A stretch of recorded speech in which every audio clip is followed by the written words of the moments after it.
And a very good Thursday morning to you. It's time for us to do a little rundown on our national and international headlines. UN is hosting some talks here in Geneva about Syria, and Mistura from the UN, one of the envoys, says he doesn't really expect a breakthrough at this point. The differences between the government and the opposition is just too far. So a lot of hopes have been pinned on, well, maybe we can have it. It's not likely to happen.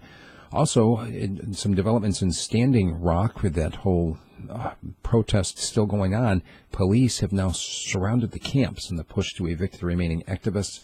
There are some reports of some fires and some other violence breaking out there. We'll keep our eye on that story, of course. Britain is facing what they're calling a, quote, legal void if it fails to strike an EU trade deal. Ex-Ambassador Sir Evan Rogers warning basically that getting out of the EU is going to put Britain at a disadvantage when it comes to trade, and we're going to have to make the biggest free trade deal ever in history, basically, if they want to stay afloat. Russia and Turkey are now discussing the purchase by Turkey of Russian-made S-400. Those are the anti-aircraft systems. That's going to be happening in March. The talks have been planned for that. And you may have heard scientists have discovered 3 potentially habitable planets. And it's in the life zone. You know, they're big enough, and they have water and atmosphere and maybe life. So people are looking to the stars once again because, of course, here on this planet, we've got people. The UN has decried the latest demolition order in the West Bank. Israel, of course, moving forward to demolish almost an entire village. They say that it was built illegally, without permits.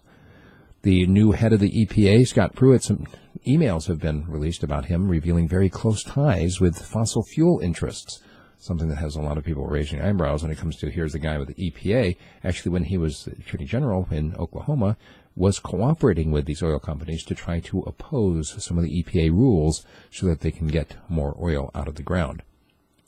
Americans are apparently confused about what exactly is this moderate opposition in Syria. A lot of people are.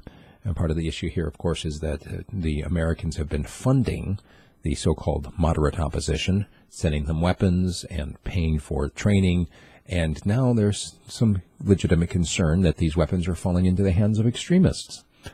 And Pravda and Izvestia taking a look at that say, I think Americans are a little confused about who exactly is this moderate opposition. The Guantánamo detention facility still in limbo.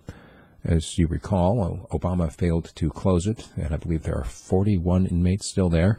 Trump has vowed to load it up with bad guys, but it's still technically in limbo. One of the other issues is that Trump has expressed the idea it'd be okay to put Americans there as well. We'll revisit that at some time in the future. Also, a park trail in North Carolina has reopened after authorities found more than 60 nails found hammered to logs and tree roots, basically as spikes coming up from the ground. One runner actually did impale himself on the foot while he was running through this.